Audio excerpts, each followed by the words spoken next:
Have you ever truly listened to the mountains? Not just the wind or the babbling brooks, but a deeper sound, a whisper that feels like it comes from the very bones of the earth. Deep within a remote section of the Appalachian Trail in North Carolina, where ancient trees stretch far beyond the eye can see, there are whispers not meant for human ears. For Sarah, a history researcher who always relied on facts and logic, this trail was a treasure trove of discovery.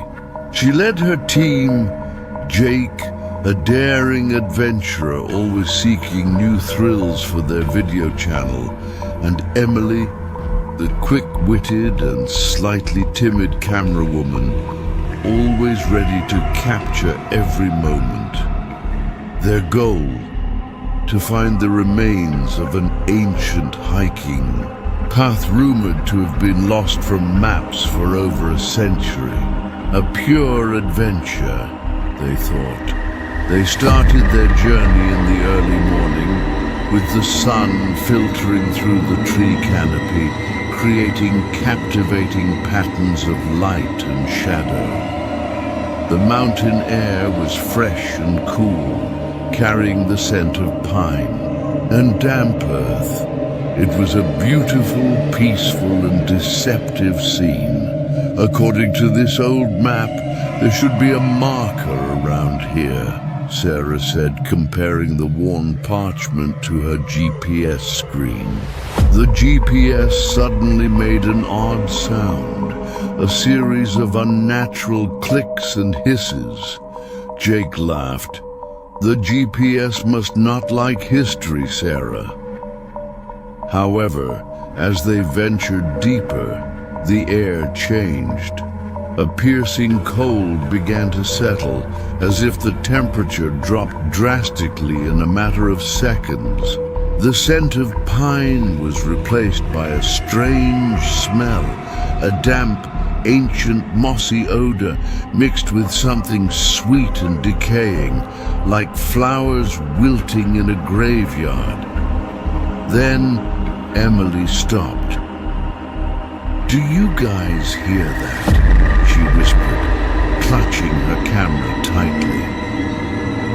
The wind rustled through the trees above them, but the sound wasn't just the wind. It was a whisper, low and elongated, swirling among the leaves. It sounded like human voices, but too many, too faint, like hundreds of voices speaking at once without clear words. "Come, come," as if the mountain itself was calling them. Jake tried to ignore it. "Just the mountain wind, Em. The air's thin out here." But the whispers grew clearer, closer. Then on the trunk of a large, ancient tree beside them, Jake saw it. A crude carving, fresh, not on Sarah's map. It was a strange symbol. A circle with wavy lines inside, resembling waves or smoke. And beneath it, an eye was carved, staring directly at them, radiating a deeply cold feeling. As they stood frozen, staring at the disturbing carving, the whispers in the air shifted to a more focused sound. This time, a high-pitched, mournful chant drifted from afar, coming from the depths of the forest. Its sound was beautiful, but filled with unspeakable sadness, and beneath it, a low, heavy rumble. "That's not the wind," Sarah said, her voice trembling. She felt as if the mountains had just woken up, and they were not alone. The chant and the rumble from the forest's depths silenced Sarah and her team. Jake's bravado melted, replaced by a cold sweat on his back. Emily swallowed hard, her camera trembling in her hands, her focus shifting between the tree carving and the darkness ahead. The sweet, decaying smell intensified, suffocating, as if permeating every pore of the air. This isn't on any map, Sarah whispered, her finger tracing the eye carving. Its gaze felt cold, as if staring directly into her. We need to go back. Yet as they turned to leave, the whispers, hundreds of faint voices, escalated. They were no longer just calling.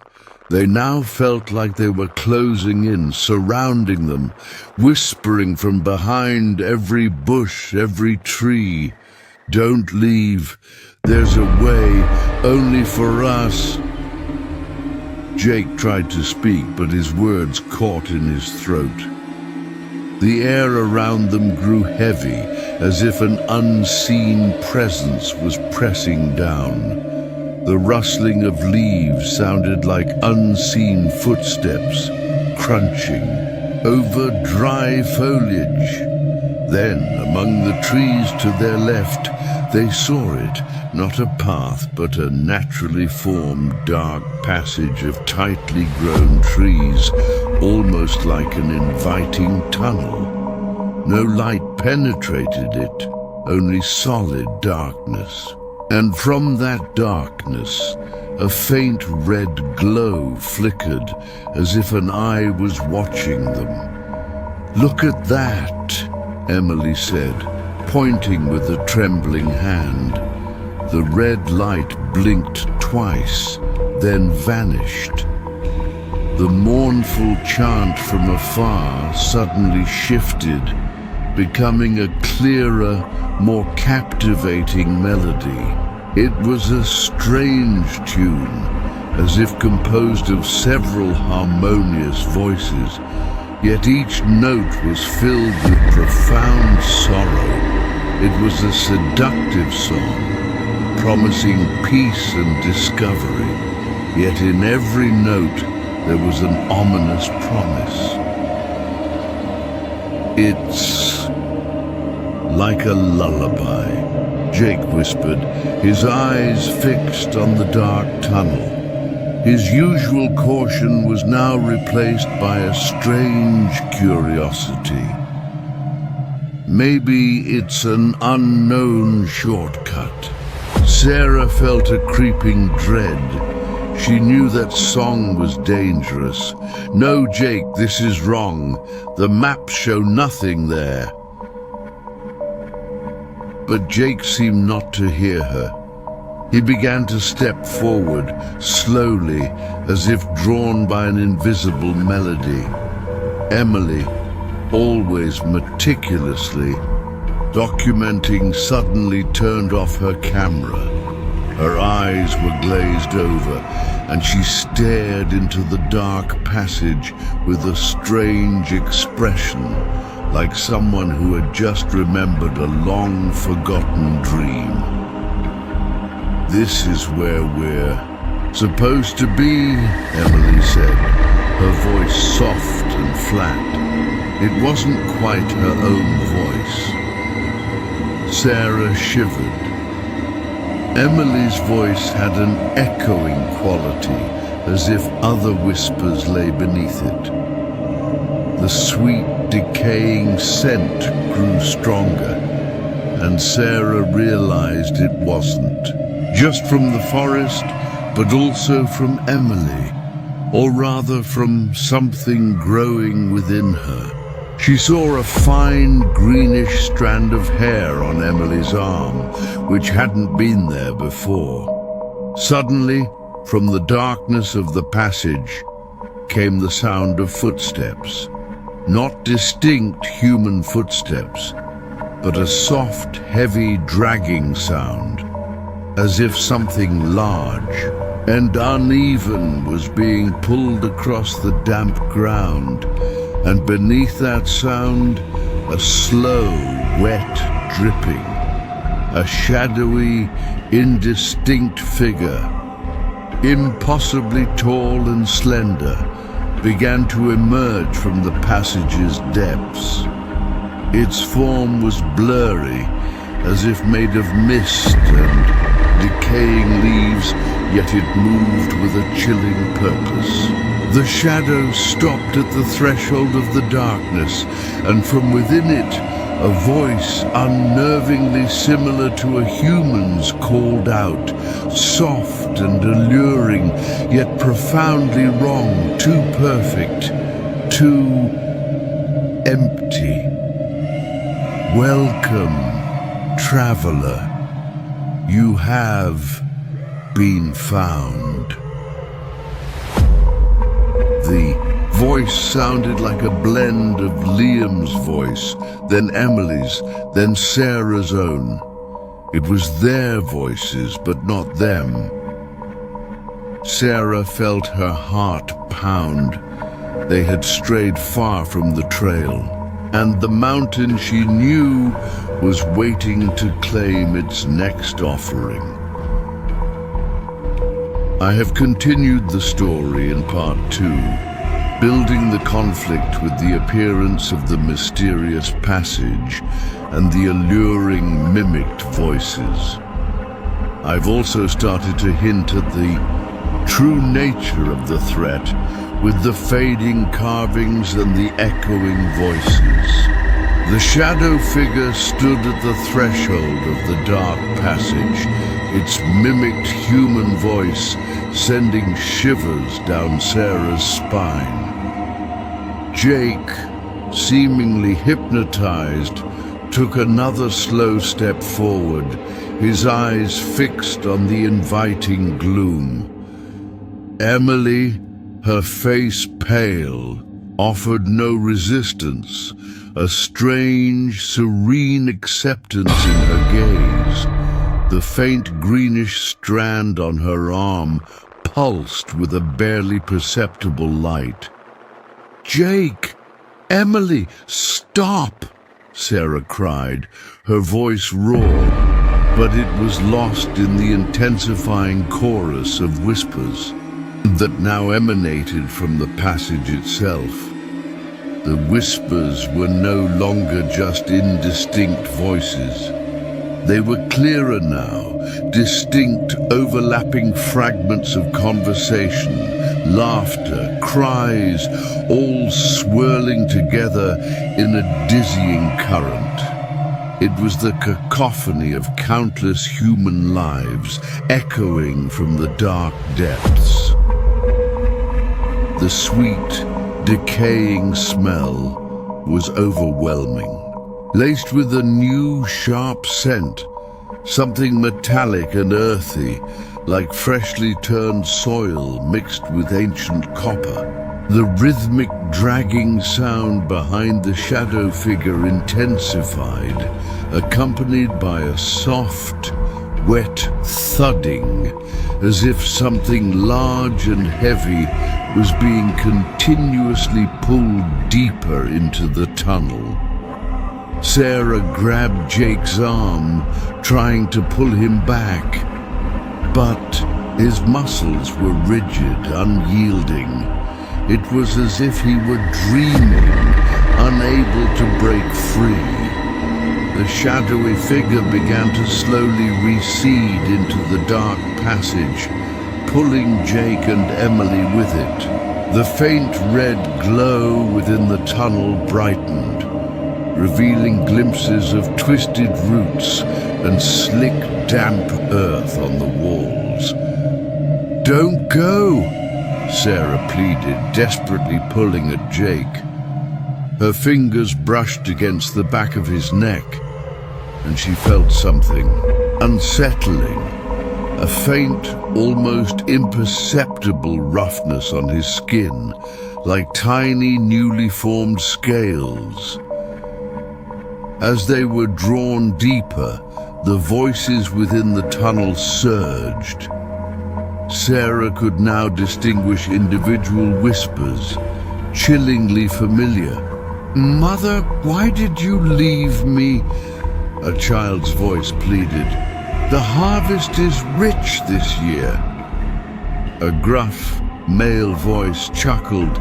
"Sleep now, my love.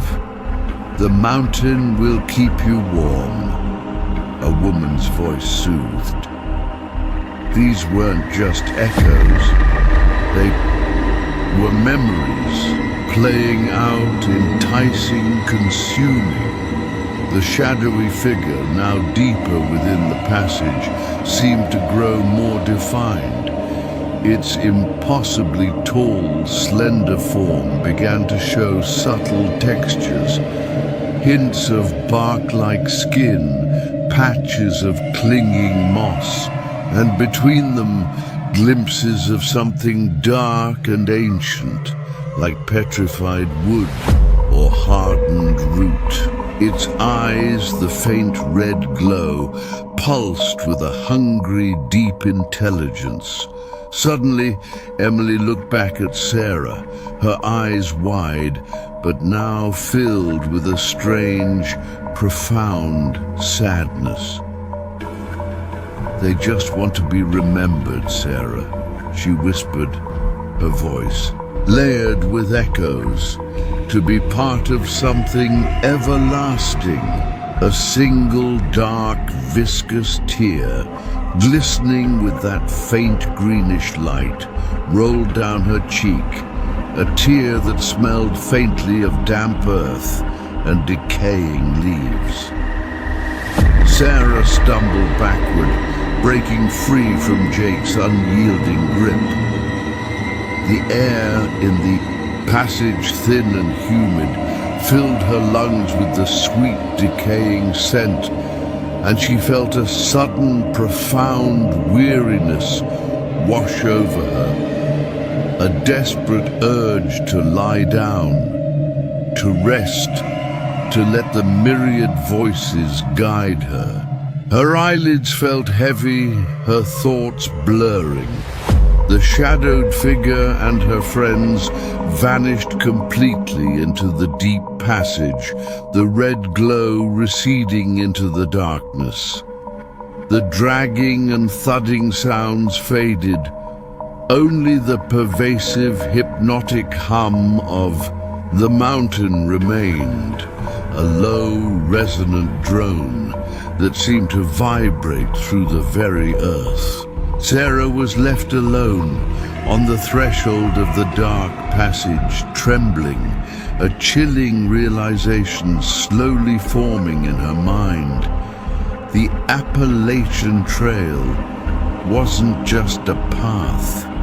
It was a living entity, and it had just taken its new offerings. Sarah lay gasping. On the mossy ground, the phantom scent of decay still in her nostrils, the echoes of countless voices still thrumming in her bones.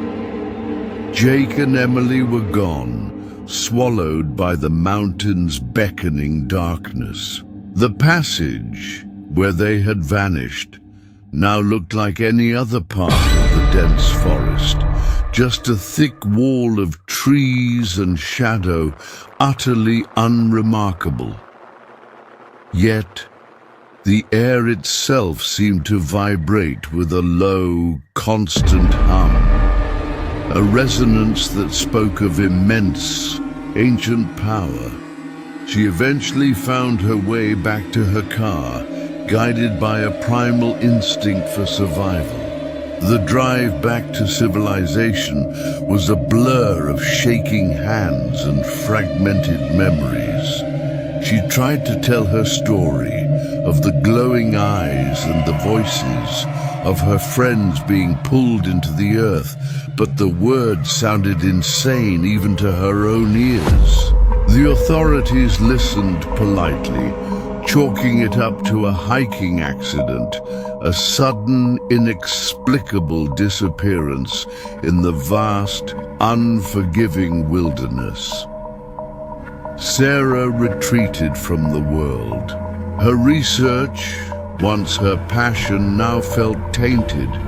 Every rustle of leaves, every deep rumble of distant thunder sent a jolt of terror through her. She avoided forests, mountains, even large parks, feeling an irrational fear of the earth itself. But the mountain wasn't done with her. It started subtly, a persistent deep ache in her left arm, where Emily's greenish strand of hair had pulsed. It wasn't pain, not exactly, but a constant low-level throb, a faint echo of the mountain's rhythm. She would sometimes wake in the dead of night, bathed in a cold sweat, convinced she could hear the faint, mournful chant from the depths of the Appalachian Trail, not in her ears, but directly in her mind. Then came the dreams, vivid, terrifying dreams of being pulled into the earth, of roots growing through her limbs, of her consciousness expanding, merging with countless others, seeing the world through 1,000 ancient eyes. She would wake up screaming, the sweet, decaying scent thick in her bedroom, though no flower was present. One morning, she noticed something peculiar. On her left arm, precisely where the faint ache persisted, a thin, almost invisible line began to appear just beneath her skin. It was faint at first, barely discernible, but it slowly grew, branching and winding, forming an intricate pattern that pulsed faintly with a dim reddish glow, especially when she was tired or stressed. It looked strikingly similar to the crude carving she had seen on the ancient tree in the Appalachian wilderness, the circle with wavy lines, the central eye. She tried to cover it, to ignore it, to dismiss it as a psychological manifestation of trauma. But the pattern grew. It spread slowly, imperceptibly, up her arm, across her shoulder, then down her torso, mirroring the intricate root systems of the oldest trees. One day, while watching a nature documentary about the Appalachian Mountain range, a satellite image flashed across the screen.